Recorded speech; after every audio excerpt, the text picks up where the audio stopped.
Site spot से principal और class teacher ने मिलकर सबूत भी मिटाए, ये पुलिस ने बताया है। फिलहाल प्रिंसिपल और क्लास टीचर को गिरफ्तार भी कर लिया गया है। छात्रा जो है वो प्रिंसिपल ऑफिस में जाती नजर आती हैं, बाहर निकलकर काफी देर तक वो खड़ी भी नजर दिखाई देती हैं, वो तीसरी मंजिल से गिरती भी दिखाई दे रही हैं। प्रिंसिपल रूम में बुलाकर उसको मानसिक पीड़ा दी गई।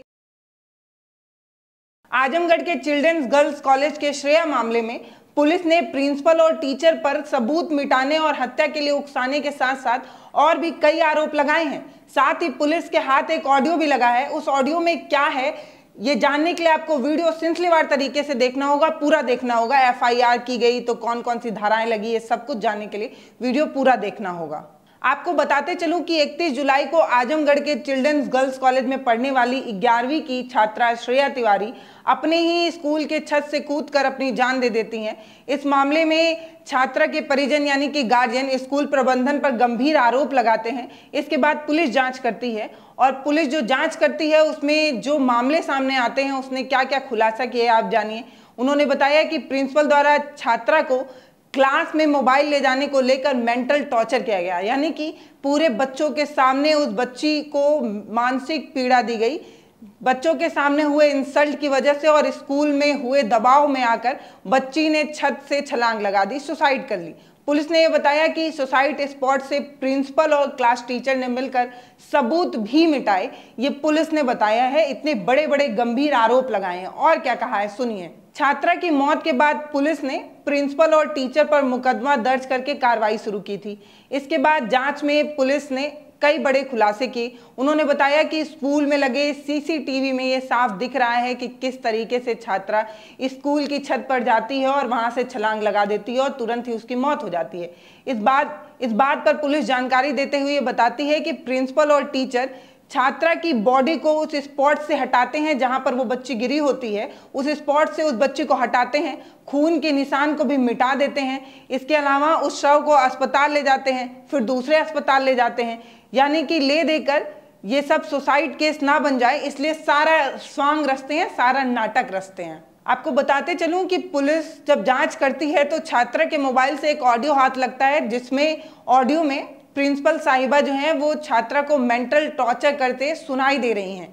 छात्रा के पास जो मोबाइल मिला है उसमें प्रिंसिपल के ऑडियो में ये साफ नजर आ रहा है कि प्रिंसिपल प्रोफेशनल काउंसलिंग ना करके बच्ची को मानसिक पीड़ा दे रही हैं, अमानवीय दृष्टिकोण से उस बच्ची को मानसिक पीड़ा देते नजर आ रही हैं। जिस तरीके से प्रिंसिपल साहिबा ने बच्ची पर मानसिक दबाव बनाए, इसी दबाव के कारण बच्ची ने छत से कूदकर छलांग लगा दी थी। इस मामले में आजमगढ़ पुलिस के अधीक्षक अनुराग आर्या ने बताया कि कॉलेज में इस घटना को लेकर धारा 302 के तहत 2 नामजद स्कूल के प्रिंसिपल और क्लास टीचर पर मुकदमा दर्ज कर लिया गया था।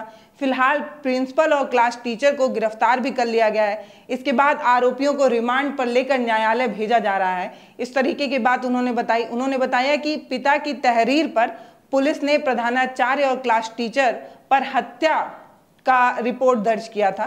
वो ये बताते हैं कि बाकायदे एक कमेटी गठित की गई थी जिसमें सीईओ सिटी गौरव शर्मा के नेतृत्व में इस पूरी घटना की जांच की गई, एक टीम बनाया गया और जांच में क्या क्या हुआ ये जानिए। पुलिस अधीक्षक अनुराग आर्य बताते हैं कि सीसीटीवी फुटेज में ये साफ नजर आ रहा है कि 31 जुलाई को लगभग 12 बजे छात्रा जो है वो प्रिंसिपल ऑफिस में जाती नजर आती हैं, बाहर निकलकर काफी देर तक वो खड़ी भी नजर दिखाई देती हैं। करीब 1 बजे यानी कि 12 बजे जाती हैं और 1 बजे वो प्रधानाचार्य के कमरे से सीढ़ी की तरफ तेजी से आगे बढ़ते हुए दिखाई दे रही हैं। उन्होंने बताया एक अन्य फुटेज में वो तीसरी मंजिल से गिरती भी दिखाई दे रही हैं।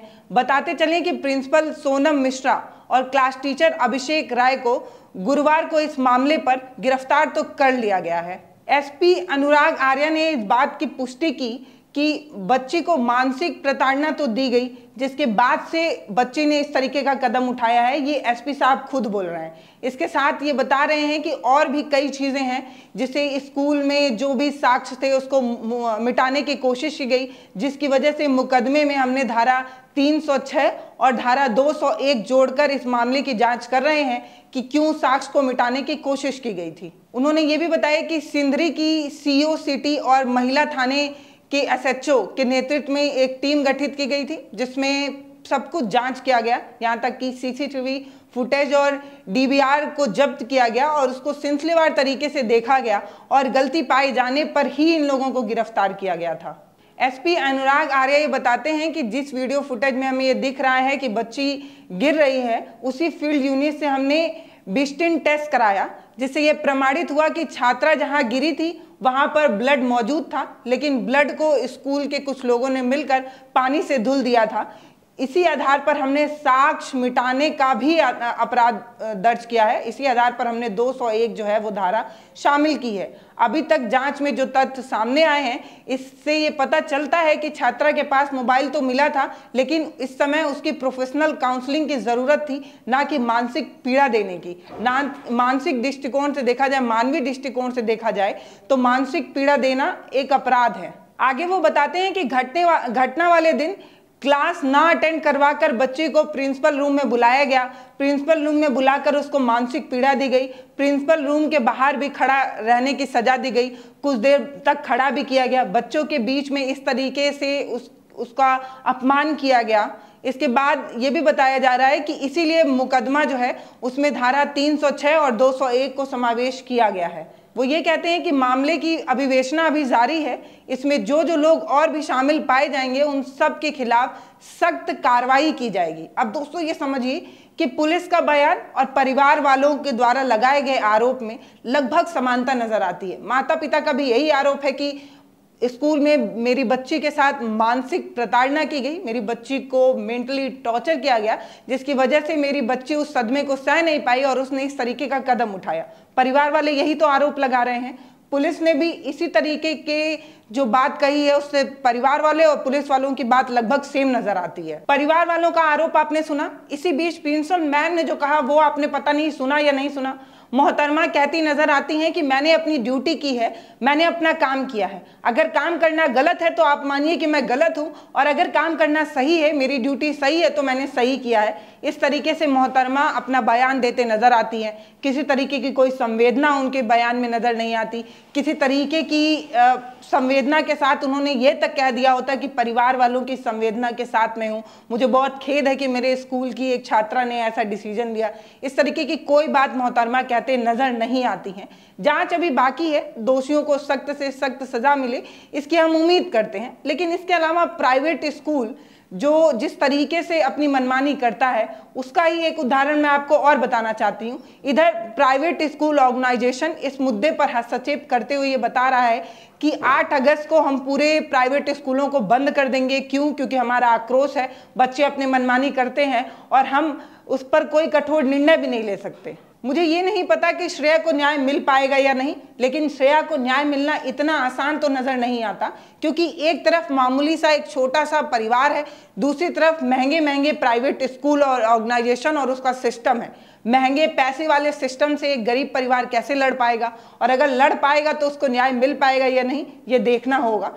देखना ये भी होगा कि एक सामान्य परिवार की बेटी श्रेया को न्याय मिलेगा या नहीं मिलेगा। लेकिन एक सवाल तो है ही ना कि डायरेक्ट ये जो प्राइवेट स्कूल नए नए नियम बनाते हैं, कभी हमारे स्कूल से आप बैग ले जाइए, हमारे स्कूल से आप कॉपी ले जाइए, किताब भी हमारे यहाँ से ले जाइए, ये अतिरिक्त शुल्क आपको देना होगा, ये टेस्ट पेपर के लिए आपको देना होगा, ये देना होगा, वो देना होगा। नए नए नियम और नए नए तरीके से ये गरीब लोगों को चूसने वाले प्राइवेट ऑर्गेनाइजेशन से क्या श्रेया को न्याय मिल पाएगा, ये एक सवाल है। इसके उलट ये जो प्राइवेट स्कूल का ऑर्गेनाइजेशन है वो ये कहता नजर आ रहा है कि बच्चों द्वारा उठाए गए हर बार गलत कदम के लिए प्रबंधन, प्रिंसिपल और टीचर ही क्यों जिम्मेदार होंगे। तो उनको ये बताना है कि अगर बच्चा घर से बाहर निकल कर स्कूल जाता है तो स्कूल की ही जिम्मेदारी होगी। अगर चोरी होगी तो चौकीदार से ही सवाल पूछा जाएगा। वैसे ही अगर आपके संस्था के अंदर बच्चा है और अगर उसने ऐसे कदम उठाए हैं तो क्यों आप इस पर जवाबदेही नहीं दे रहे हैं? खाली आप फीस और अतिरिक्त शुल्क के लिए ही हैं क्या? गरीब परिवार को हर बार चूसने के लिए ही क्या प्राइवेट सिस्टम इस तरीके से काम करेगा? सोचने की बात है। न जाने कितने नियम कानून बनाकर आपके अतिरिक्त शुल्क हर गरीब परिवार हर बार देता है। इसलिए तो नहीं देता ना कि अगर उसकी कोई भी जिम्मेदारी होगी, उसके बच्चे की कोई भी जिम्मेदारी होगी तो आप मुंह मोड़ कर ये नजर आएंगे कि कहते नजर आएंगे कि बच्चों की जिम्मेदारी कब तक स्कूल उठाता रहेगा। दोस्तों, श्रेया मामले में जो कुछ हो रहा है उस पर आप क्या सोच रहे हैं? गलती किसकी है? क्या सच में श्रेया की गलती है कि वो स्कूल टाइम में मोबाइल लेकर क्यों जाती है? ये एक सवाल हो सकता है कि क्या स्कूल द्वारा उठाए गए अमानवीय कृत्य की वजह से बेटी को इस तरीके का डिसीजन लेना पड़ा, मानसिक पीड़ा झेलने की वजह से उसने ऐसा डिसीजन लिया? आप इस मामले में किसको दोषी मानते हैं? सवाल मेरा ये है, जवाब आप कमेंट सेक्शन में लिखकर मुझे जरूर बता सकते हैं। फेसबुक पर देख रहे हैं तो हमें फॉलो जरूर कर लीजिएगा। नमस्ते, मैं पल्लवी हूँ।